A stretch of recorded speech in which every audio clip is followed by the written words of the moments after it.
नमस्कार। सिंगर्स अड्डा द्वारा एक इनिशिएटिव सच्चा रियाज शेयरिंग एंड एक्सपीरियंस में मैं क्षितिज माथुर आपका स्वागत करता हूं।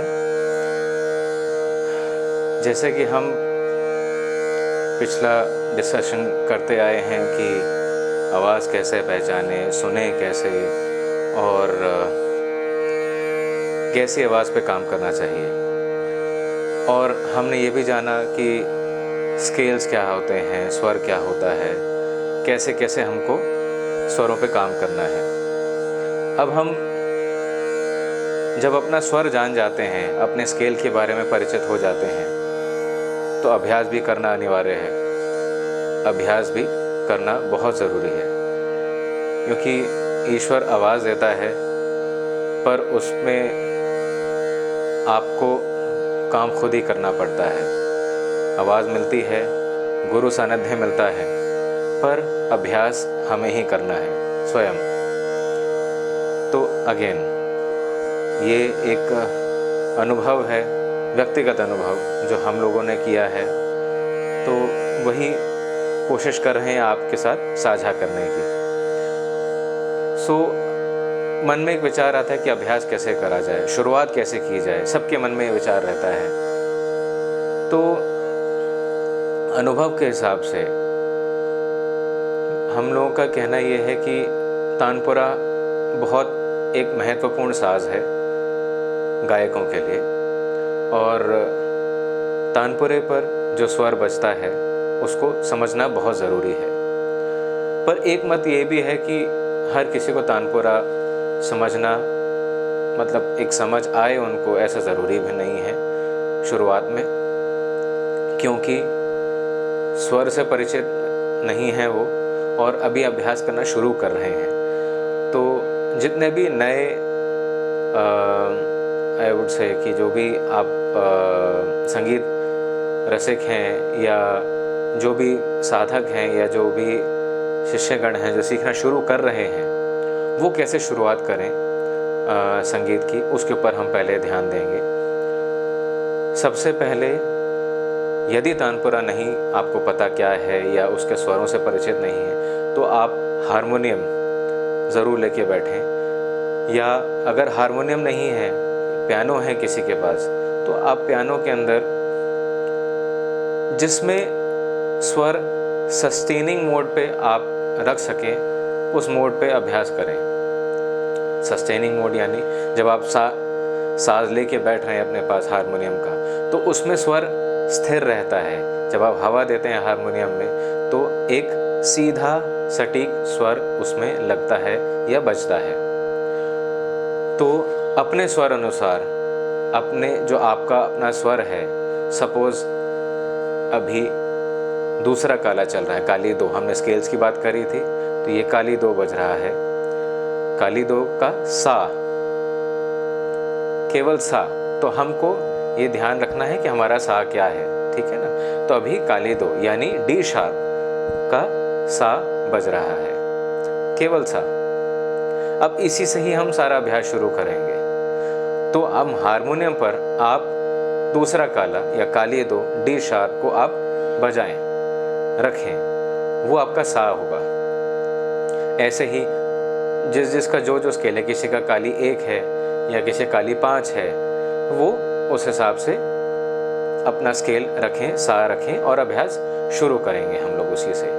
क्योंकि हमें तानपुरा नहीं पता, तो हम हारमोनियम की सहायता लेंगे, उसमें सा रखेंगे और सा कहेंगे, और उसी से ही आगे सरगम का अभ्यास करेंगे। जब किसी को इसमें, हमारे पास तानपुरे पर सा और पा, ये 2 मुख्य स्वर हैं जो बजते हैं।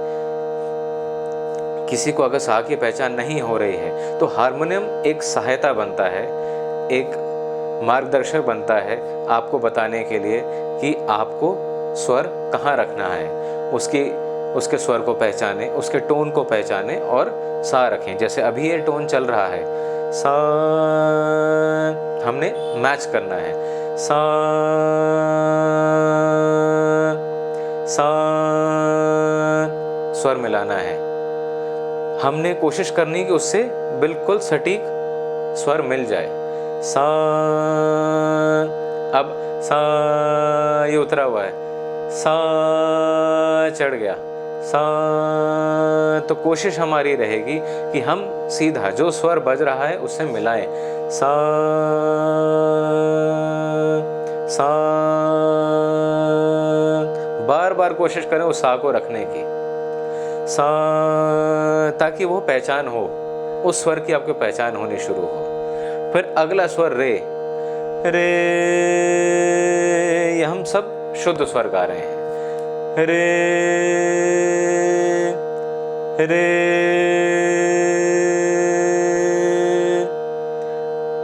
अब ये तानपुरा सुर पेटी चल रही है, एक सीधा सा पर चल रहा, हम सा का रेफरेंस लेके हम स्वर गा रहे हैं। तो जो बिगिनर्स हैं, जो शुरुआत कर रहे हैं, वो बजाकर चेक करेंगे, रे बजाएं और रे के साथ फिर अपना रे का टोन मैच करें, ग बजाएं, ग का टोन मैच करें। तो इस तरह से आप अभ्यास का शुरुआत करेंगे। मध्य सप्तक के सा से शुरू करें और पंचम तक जाएं पहले, सा रे ग म प, पंचम तक गए, फिर पंचम से वापस आए, हम कोशिश करेंगे प म ग रे सा। अब हमने अभ्यास शुरू किया है, तो हमने क्या क्या चीजें ध्यान रखनी है। सबसे पहले कि उच्चारण स्वर का सही होना चाहिए, स्वर जो हम बजा रहे हैं या चल रहा है उससे हमारा स्वर मिलना चाहिए। जब ये करेंगे तो हमको स्वर के स्थान से हम परिचित होना शुरू हो जाएंगे कि सा कैसा साउंड करता है, रे का टोन क्या है, ग का टोन क्या है, म का टोन क्या है और पंचम कैसा है। जब ये मध्य सप्तक में शुरू कर दिया तो अब हम उसके बाद मंद्र में लेके जाएंगे स्वरों को, सा नी ध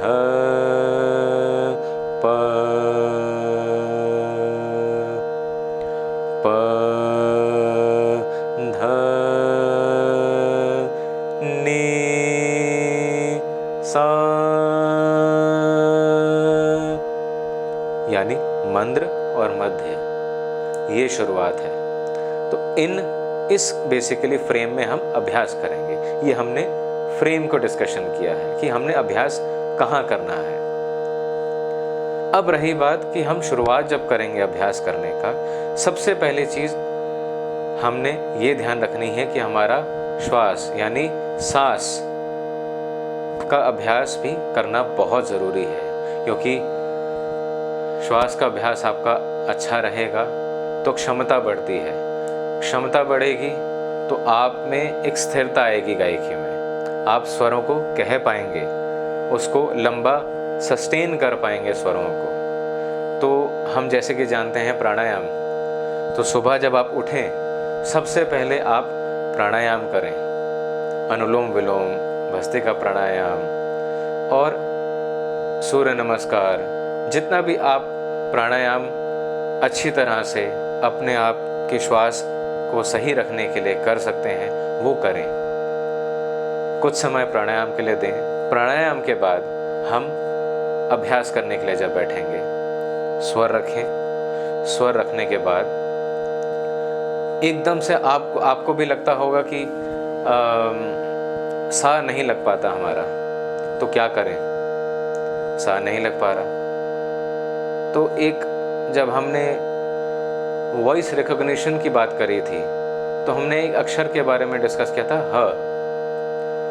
तो ह अक्षर का उच्चारण आप उससे शुरुआत कर सकते हैं, ह। तो उसको, क्योंकि वो आपका एक नेचुरल चेस्ट वॉइस से जनरेट होता है, ह। हाँ, गले से नहीं, ह, चेस्ट वॉइस, ह, ह, ये रखेंगे। सीधा सा टोन चल रहा है,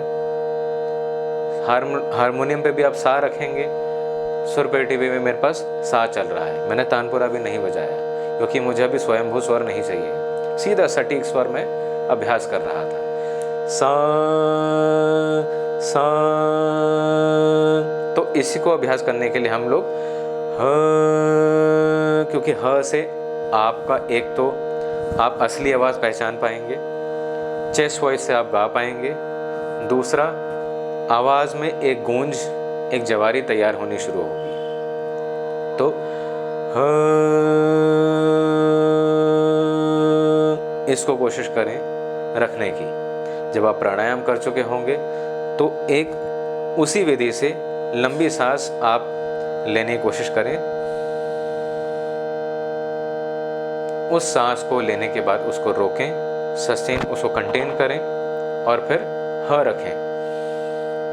ह यानी ह से आपको वो रिलीज करना है।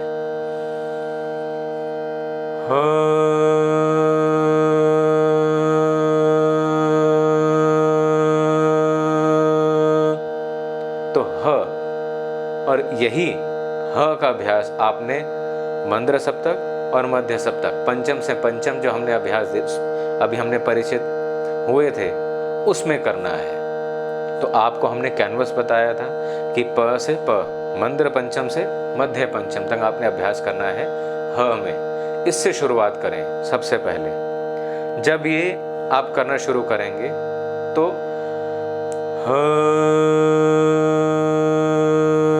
जितना भी आप सांस को सस्टेन कर पाएं, श्वास को सस्टेन कर पाएं अपनी, उतना आराम से करें और जितना लंबा रख सकते हैं उसको रखने की कोशिश करें। फिर आप गहरी सांस लें और उसके बाद फिर साह रखने की कोशिश करें ह से। वही आप विधि हर अगले स्वरों पे कोशिश करें करने की।